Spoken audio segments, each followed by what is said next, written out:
جب سے دنیا قائم ہوئی ہے آج تک کا میں دنیا کا ظالم ترین، بدترین، درندہ صفت لیکن خوش قسمت انسان ہوں تو یہ میرا بالکل سچا تعارف ہوگا۔ میں ضلع مظفر نگر کے بڑھانا تحصیل کے مسلم راجپوت اکثریت والے گاؤں میں ایک اہیر کے گھر اب سے تقریباً 42 یا 43 سال قبل پیدا ہوا۔ میرا گھرانہ نہایت ہندو مذہبی تھا لیکن جرائم پیشہ تھا۔ والد اور چچا جرائم پیشہ گروہ کے سرکردہ لوگوں میں سے تھے۔ لوٹ مار، ظلم خاندانی طور پر گھٹی میں پڑا تھا۔ 1987 میں میرٹھ کے فسادات کے موقع پر اپنے باپ کے ساتھ رشتہ داروں کی مدد کے لیے میرٹھ رہا اور ہم دونوں نے کم از کم 25 مسلمانوں کو اپنے ہاتھ سے قتل کیا۔ اس کے بعد مسلم نفرت کے جذبے سے متاثر ہو کر بجرنگ دل میں شامل ہوا۔ بابری مسجد، رام جنم بھومی کچیے میں 1990 میں شاملی میں کتنے ہی مسلمانوں کو قتل کیا۔ 1992 میں بڑھانا میں بہت سے مسلمانوں کو قتل کیا۔ بڑھانا میں ایک بہت مشہور نام کا بدماش مگر سچا مسلمان تھا جس سے پورے علاقے کے غیر مسلم تھراتے تھے۔ میں نے اپنے ایک ساتھی کے ساتھ اس کو گولی مار دی۔ مسلم دشمنی میں مجھے درندے نے ایک ایسی ظالمانہ حرکت بھی کی، شاید بربریت اور ظالمانہ حرکت آسمان کے نیچے اور زمین کے اوپر کسی نے نہ دیکھی ہوگی اور نہ سنی ہوگی اور نہ خیال کیا ہوگا۔ قرآن شریف کے 30ویں پارے میں ایک سورت بروج ہے، اس میں آگ کی کھائی والوں کے بارے میں اللہ نے کہا ہے کہ وہ برباد ہوئے اور ہلاک کیے گئے۔ یہ سورت شاید میرے بارے میں اتری ہے، بس اتنا ہے کہ اس میں انہیں آگ والے یعنی جہنمی کہا گیا۔ میرے قبول اسلام کا واقعہ ہر مایوس کو امید دلانے والا ہے کہ وہ کرپاوان اور دیالو اللہ جب میرے ساتھ ایسا کرم کر سکتا ہے تو کسی کو مایوس ہونے کی کہاں گنجائش ہے۔ میرے ایک بڑے بھائی تھے، ظلم اور جرائم کے باوجود ہم دونوں بھائیوں میں حد درجہ محبت تھی۔ میرے بھائی کی 2 لڑکیاں اور 2 لڑکے تھے جبکہ میری کوئی اولاد نہیں ہے۔ بڑے بھائی کی بڑی لڑکی کا نام ہیرا تھا۔ وہ عجیب دیوانی لڑکی تھی، بہت ہی بھاوک تھی، جس سے ملتی بس دیوانوں کی طرح اور جس سے نفرت کرتی پاگلوں کی طرح۔ کبھی کبھی ہمیں یہ خیال ہوتا کہ شاید اس پر اوپری اثر ہے۔ کئی سیاحوں وغیرہ کو بھی دکھایا مگر اس کا حال جو کا تو رہا۔ اس نے 8ویں کلاس تک اسکول میں پڑھا، بڑی ہو گئی، اس کو گھر کے کام میں لگا دیا، مگر اس کو آگے پڑھنے کا بہت شوق تھا اور اس نے گھر والوں کی مرضی کے بغیر ہائی اسکول کا فارم بھر دیا اور 8 دن تک کھیتوں میں مزدوری کی تاکہ فیس بھر سکے اور کتابیں منگوا سکے۔ جب کتابیں اس کی خود سمجھ میں نہیں آئی تو برابر میں ایک برہمن کے گھر اس کی ایک لڑکی سے پڑھنے لگی۔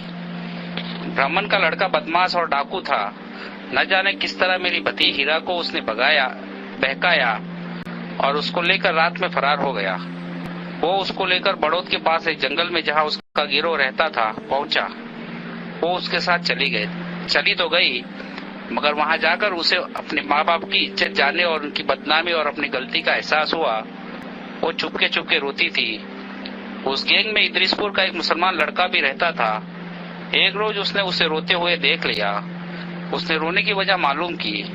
اس نے بتایا کہ میں کم عمری اور کم سمجھی میں اس کے ساتھ تو آ گئی مگر مجھے اپنی عزت خطرے میں لگ رہی ہے اور میرے ماں باپ کی پریشانی مجھے بہت یاد آ رہی ہے۔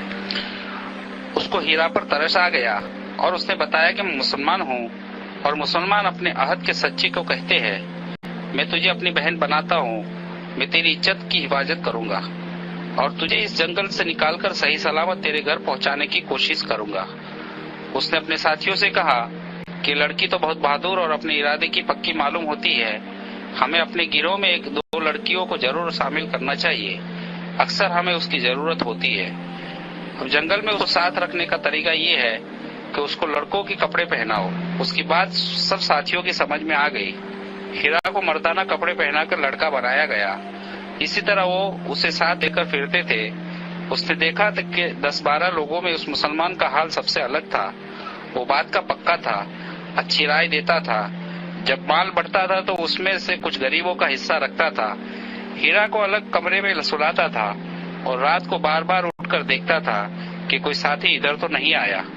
جب ہیرا کو ان کے ساتھ رہتے ہوئے کچھ روز ہو گئے اور ان کو اطمینان ہو گیا کہ ان کی گینگ کی ممبر بن گئی ہے تو اس کی چوکسی کم کر دی گئی۔ اب اس نے ایک روز ہیرا کو کسی بہانے سے بڑوت بھیجا اور ہیرا سے کہا کہ تم وہاں تانگے میں بیٹھ کر ہمارے گھر ادریس پور چلی جانا اور وہاں جا کر میرے چھوٹے بھائی سے سارا حال سنانا اور کہنا کہ تیرے بھائی نے بلایا ہے اور اس کو بتا دینا کہ وہ یہاں آ کر یہ کہے کہ وہ لڑکی بڑوت والوں نے شک میں پکڑ کر پولیس والوں کو دے دی ہے۔ ہیرا نے ایسا ہی کیا۔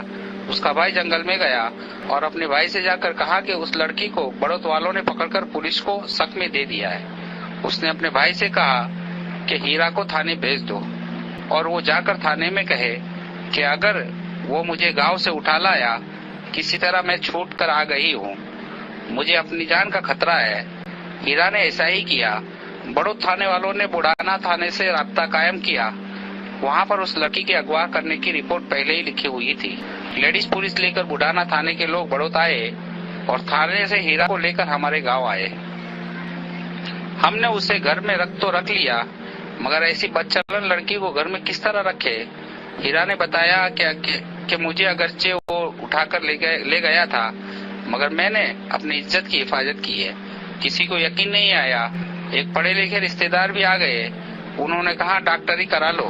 ہم دونوں بھائی ڈاکٹری کے لیے بڑھانا اسپتال اس کو لے کے گئے اور یہ خیال تھا کہ اگر اس کی عزت سلامت ہے تو واپس لائیں گے، ورنہ مار کر بڑھانا کی ندی میں ڈال آئیں گے۔ اللہ کا کرم ہوا کہ ڈاکٹر نے رپورٹ دی کہ اس کی عزت سلامت ہے۔ خوشی خوشی اس کو لے کر گھر آئے، مگر وہ اب مسلمانوں کا بہت ذکر کرتی تھی اور بار بار ایک مسلمان لڑکی کی شرافت کی وجہ سے اپنے بچ جانے کا ذکر کرتی تھی۔ وہ مسلمانوں کے گھر جانے لگی۔ وہاں ایک لڑکی نے اس کو دوزخ کا کھٹکا اور جنت کی کنجی کتاب دے دی۔ مسلمانوں کی کتاب میں نے گھر میں رکھی دیکھی تو میں نے اس کو بہت مارا اور خبردار کیا کہ اگر اس طرح کی کتاب میں نے گھر میں دیکھی تو تجھے کاٹ کے ڈال دوں گا۔ مگر اس کے دل میں اسلام گھر کر گیا تھا اور اسلام نے اس کے دل کی اندھیری کوٹری کو اپنے نور سے منور کر دیا تھا۔ اس نے مدرسے میں ایک مسلمان لڑکی کے ساتھ جا کر ایک مولوی صاحب کے ہاتھ پر اسلام قبول کر لیا اور چپکے چپکے نماز سیکھنے لگی۔ وہ وقت پر پابندی سے نماز پڑھنے لگی۔ مسلمان کے بعد وہ شرک کے اندھیرے گھرانے میں گھٹن محسوس کرنے لگی۔ وہ بالکل اداس سی رہتی۔ ہر وقت ہنسنے والی لڑکی ایسی ہو گئی جیسے اس کا سب کچھ بدل گیا ہو۔ نہ جانے کس طرح اس نے پروگرام بنایا اور پھر گھر سے چلی گئی۔ ایک مولوی صاحب اس کو اپنی بیوی کے ساتھ فولت چھوڑائے۔ فولت کچھ روز مولوی کلیم احمد صدیقی صاحب کے گھر پر رہی۔ پھر مولوی صاحب نے اس کو احتیاط کے طور پر دلہی اپنی بہن کے پاس بھیج دیا۔ وہاں وہ رہی۔ وہاں اس کو بہت مناسب ماحول ملا۔ وہ مولوی صاحب کی بہن کے یہاں رہی اور ان کو رانی پھوپھو کہتی تھی۔ مولوی محمد کلیم صاحب کی اہلیہ نے بھی بہت پیار دیا اور رانی پھوپھو نے اس کی بہت تربیت کی۔ شاید 1-1.5 سال وہ دلی رہی۔ فولت اور دلی کے قیام نے اس کو نہایت سچا پکا مسلمان بنا دیا۔ اسے اپنے گھر والوں کو خصوصاً اپنی ماں سے بہت محبت تھی۔ اس کی ماں بہت بیمار رہتی تھی۔ ایک رات اس نے خواب میں دیکھا کہ اس کی ماں مر گئی ہے۔ آنکھ کھلی تو اس کو ماں کی بہت یاد آئی۔ اگر ایمان کے بغیر اس کی ماں مر گئی تو کیا ہوگا، یہ سوچ کر وہ رونے لگی اور اس کی چیخیں لگ گئی۔ گھر کے سبھی لوگ اٹھ گئے، اس کو سمجھایا، تسلی دی۔ وقتی طور پر وہ چپ ہو گئی، مگر بار بار اس کو خواب یاد کر کے رونا آتا تھا۔ مولوی محمد کلیم صدیقی صاحب کو ابی جی کہتی تھی۔ بار بار وہ اپنی ماں کو یاد کرتے اور گھر جانے کی اجازت مانگتی، مگر مولوی صاحب نے اس کو سمجھاتے کہ تمہارے گھر والے تمہیں زندہ نہیں چھوڑیں گے اور مار دیں گے، اور اس سے زیادہ یہ کہ تمہیں پھر ہندو بنا لیں گے۔ ایمان کے خطرے سے وہ رک جاتی، مگر پھر اس کو گھر یاد آتا تو گھر جانے کی ضد کرتی۔ بہت مجبور ہو کر مولوی صاحب نے اس کو اجازت دی، مگر سمجھایا کہ تم صرف اپنے گھر والوں کو اسلام کی دعوت دینے کی نیت سے گھر جاؤ، اور واقعی اگر تمہیں اپنے گھر والوں سے محبت ہے تو محبت کا سب سے ضروری حق یہ ہے کہ تم ان کو اسلام کی دعوت دو اور ان کو دوزخ کی آگ سے بچانے کی فکر کرو۔ ہیرا نے کہا کہ وہ تو اسلام کے نام سے ہی چڑھتے ہیں، وہ ہرگز اسلام نہیں قبول کر سکتے۔ اس نے گھر میں بتایا تھا کہ مولوی صاحب نے کہا کہ جب اللہ تعالیٰ ان کے سینے کو اسلام کے لیے کھول دیں گے پھر وہ کفر اور شرک سے بھی اسی طرح چڑھنے لگیں گے جس طرح اسلام سے چڑھتے ہیں۔ مولوی صاحب نے اس سے کہا کہ تم بھی تو اسلام سے اس طرح چڑھتی تھی جس طرح آپ شرک سے نفرت کرتی ہو۔ اللہ سے دعا کرو اور مجھ سے عہد کرو کہ تم گھر اپنی ماں اور گھر والوں کو دوزخ سے بچانے کی فکر میں جا رہی ہو۔ اگر تم اس نیت سے جاؤ گی تو اول تو اللہ تمہاری حفاظت کریں گے، اور اگر تم کو تکلیف بھی ہوئی تو تکلیف ہوگی جو ہمارے نبی صلی اللہ علیہ وسلم کی اصل سنت ہے، اور اگر تمہارے گھر والوں نے تمہیں مار بھی دیا تو شہید ہوگی، اور شہادت جنت کا مختصر ترین راستہ ہے، اور یقین ہے کہ تمہاری شہادت خود ان کے لیے ہدایت کا ذریعہ بن جائے گی۔ اگر تم گھر والوں کو دوزخ سے بچانے کے لیے اپنی جان بھی دے دو گی اور ہدایت پا جائیں گے تو تمہارے لیے سستا سودا ہوگا۔ مولوی صاحب بتاتے ہیں کہ انہوں نے اس کو 2 رکعت نماز پڑھ کر اللہ سے ہدایت کی دعا کرنے اور دعوت کی نیت سے اپنے گھر جانے کا عہد کرنے کو کہا۔ وہ دہلی سے پھولت اور ہمارے گھر آئی۔ ہم لوگ اس کو دیکھ کر آگ ببولا ہو گئے۔ میں نے اس کو جوتوں اور لاتوں سے بہت مارا۔ اس نے یہ تو نہیں بتایا کہ وہ کہاں رہی، البتہ یہ بتا دیا کہ وہ مسلمان ہو گئی ہے اور اب اسے اسلام سے کوئی ہٹا نہیں سکتا۔ ہم اس پر سختی کرتے تو الٹا ہمیں مسلمان ہونے کو کہتی۔ اس کی ماں بہت بیمار تھی، 2 مہینے کے بعد وہ مر گئی تو اس کو دفن کرنے کے لیے مسلمانوں کے حوالے کرنے کو کہتی رہی کہ میری ماں نے میرے سامنے کلمہ پڑھا ہے، وہ مسلمان مری ہے، اس کو جلانا بڑا جرم ہے، مگر ہم لوگ کس طرح اس کو دفن کرتے، اس کو جلا دیا۔ روز ہمارے گھر میں ایک فساد ہوتا، کبھی وہ بھائیوں کو مسلمان ہونے کے لیے کہتی، کبھی باپ کو۔ ہم لوگوں نے اس کو میرٹھ اس کے ننیال میں بھیج دیا۔ اس کے ماموں اس کی مسلمانی سے عاجز آ گئے اور انہوں نے مجھے اور میرے بھائی کو بلایا کہ اس ادھرم کو ہمارے یہاں سے لے جاؤ۔ ہم لوگ روز کے جھگڑوں سے عاجز آ گئے۔ میں نے بجرنگ دل کے ذمہ داروں سے مشورہ کیا، سب نے اسے مار ڈالنے کا مشورہ دیا۔ میں اسے گاؤں لے آیا۔ ایک دن جا کر ندی کے کنارے 5 فٹ گہرا گڈھا کھودا۔ میں اور میرے بڑے بھائی یعنی ہیرا کے والد اس کو گاؤں لے جانے کے بہانے لے کر چلے کہ تیری بوا کے یہاں جا رہے ہیں۔ اس کو شاید سپنے میں اصل حقیقت کے بارے میں معلوم ہو گیا تھا۔ وہ نہائی اور نئے کپڑے پہنے اور ہم سے کہا کہ چچا آخری نماز تو پڑھ لینے دو۔ جلدی سے نماز پڑھی اور خوشی دلہن سی بن کر ہمارے ساتھ چل دی۔ آبادی سے 2 راستے سے الگ جانے کے باوجود اس نے ہم سے بالکل نہیں پوچھا کہ بوا کا گھر ادھر کہاں۔ ندی کے پاس بالکل پاس جا کر اس نے ہنس کر اپنے باپ سے پوچھا، آپ مجھے بوا کے گھر لے جا رہے ہیں یا پیا کے گھر؟ کس دل سے پوری کروں یہ داستان؟ پوری تو کرنی ہی ہے۔ میرے تھیلے میں 5 لیٹر پیٹرول تھا۔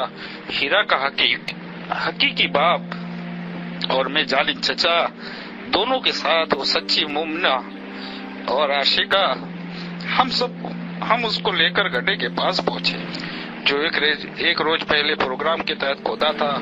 اس درندے چچا نے یہ کہہ کر اس پھول سی بچی کو اس گڈھے میں دھکا دے دیا کہ تو ہمیں نرک کی آگ سے کیا بچائے گی، لے خود مزہ چکھ نرک کا۔ گڈھے میں دھکا دے کر میں نے اس کو اوپر سارا پیٹرول ڈال دیا اور ماچی جلائی۔ میرے بڑے بھائی یعنی ہیرا کے والد سوتے ہوئے اس کو کھڑے دیکھتے رہے۔ جلتی ہوئی ماچس کی تیلی اس پر لگی تو آگ اس کے نئے کپڑوں پہ بھڑک گئی۔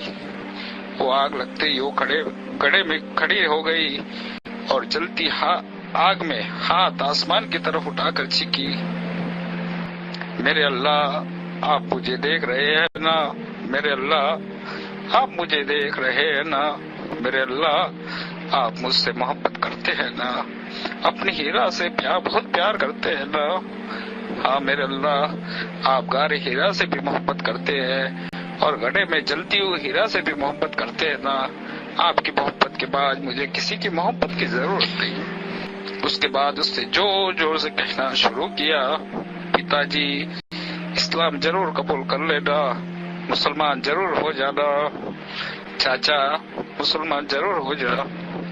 اس پر مجھے غصہ آ گیا اور میں بھائی صاحب کا ہاتھ پکڑ کر چلا آیا۔ بھائی مجھ سے کہتے رہے کہ ایک بار اور سمجھا بجھا کر دیکھ لیتے، مگر مجھے ان پر غصہ آیا۔ بعد میں واپس آتے ہوئے ہم نے گڑھے کے اندر سے زور سے لا الہ الا اللہ کی آواز آتی سنی ہم اپنے مذہبی فریضے کو ادا کر کے چلے تو آئے، مگر اس شہید محبت کے ایمان اور یقین کی کیفیت میں ڈوبے آخری لمحات اور اس کے منہ سے نکلنے والے الفاظ مجھے درندے اور صفاق کے پتھر دل کو ٹکڑے ٹکڑے کر گئے۔ میرے بھائی یعنی ہیرا کے والد گھر کا کر بیمار پڑ گئے، ان کے دل میں صدمہ سا بیٹھ گیا اور یہ بیماری ان کے لیے جان لیوا ثابت ہوئی۔ مرنے سے 2 دن پہلے انہوں نے مجھے بلایا اور کہا کہ میں نے زندگی میں جو کیا سو کیا، مگر اب میری موت ہیرا کے دھرم پر جائے بغیر نہیں ہو سکتی۔ تم کسی مولوی صاحب کو بلا لاؤ۔ میں بھی بھائی صاحب کے حال کی وجہ سے ٹوٹ گیا تھا، ہمارے یہاں مسجد کے امام صاحب مل گئے، ان کو لے کر آیا۔ انہوں نے ان سے کلمہ پڑھنے کو کہا، انہوں نے کلمہ پڑھا، اپنا اسلامی نام عبد الرحمن رکھا اور مجھ سے کہا کہ مجھے مسلمانوں کے طریقے پر مٹی دے دینا۔ میرے لیے بہت مشکل بات تھی، مگر میں نے بھائی کی انتم اچھا پوری کرنے کے لیے یہ کیا کہ ان کو علاج کے بہانے دلی لے گیا، وہاں پر اسپتال میں داخل کیا، وہیں ان کی موت ہوئی۔ وہ بہت اطمینان سے مرے۔ پھر ہمدرد کے ایک ڈاکٹر سے میں نے یہ حال بتایا تو انہوں نے وہاں سنگم وہار کے کچھ مسلمانوں کو بلا کر ان کے کفن وغیرہ کا انتظام کیا، مگر بھائی کے مسلمان ہو کر مرنے کا مجھے بہت دکھ تھا۔ بھائی صاحب کے مسلمان مرنے سے مجھے یقین ہو گیا کہ میری بھابھی بھی ضرور مسلمان ہو گئی ہوگی۔ مجھے ایسا لگا کہ کسی مسلمان نے ہمارے گھر پہ جادو کر دیا ہے اور دلوں کو باندھ رکھا رہا ہے کہ ایک ایک کر کے سب اپنے دھرم کو چھوڑ رہے ہیں۔ تو میں نے بہت سے شیانوں سے بات کی۔ میں ایک تانترک کی تلاش میں سامنے سے اون جا رہا تھا، بس میں سوار ہوا تو بس کسی مسلمان کی تھی، ڈرائیور بھی مسلمان تھا، اس نے ٹیپ میں قوالی چلا رکھی تھی، بڑھیا نام کی قوالی تھی، اس میں ہمارے نبی صلی اللہ علیہ وسلم کو ایک بڑھیا کے ستانے لیکن آپ کے ذریعے اس کے ساتھ اچھے سلوک اور اس کو سمجھانے پھر بڑھیا کے مسلمان ہو جانے کا قصہ تھا۔ اسپیکر میرے سر کے اوپر تھا، بس جھنجھانا نہ رکی۔ اس قوالی نے میری سوچ کو بدل دیا۔ مجھے خیال ہوا کہ جس نبی کا یہ قصہ ہے وہ جھوٹا نہیں ہو سکتا۔ میں اون کے بجائے جھنجھانا اتر گیا اور خیال ہوا کہ مجھے اسلام کے بارے میں پڑھنا چاہیے۔ اس کے بعد شاملی کی بس میں بیٹھ گیا، اس میں ٹیپ بج رہا تھا، پاکستان کے مولوی قاری حنیف صاحب کی تقریر تھی، مرنے اور مرنے کے بعد کے حالات پر ان کی تقریر تھی۔ مجھے شاملی اترنا تھا مگر وہ تقریر پوری نہیں ہوئی تھی۔ شاملی اڈے پر پہنچ کر ڈرائیور نے ٹیپ بند کر دیا۔ میں نے تقریر سننے کے لیے مظفر نگر کا ٹکٹ لیا۔ بگرا پہنچ کر وہ تقریر ختم ہوئی۔ اس تقریر نے اسلام سے میرے فاصلے کو بہت کم کر دیا۔ میں بڈانا روڈ پر اترا اور گھر جانے کے لیے بڈانا کی بس میں سوار ہوا۔ میرے قریب ایک مولوی صاحب بیٹھ گئے۔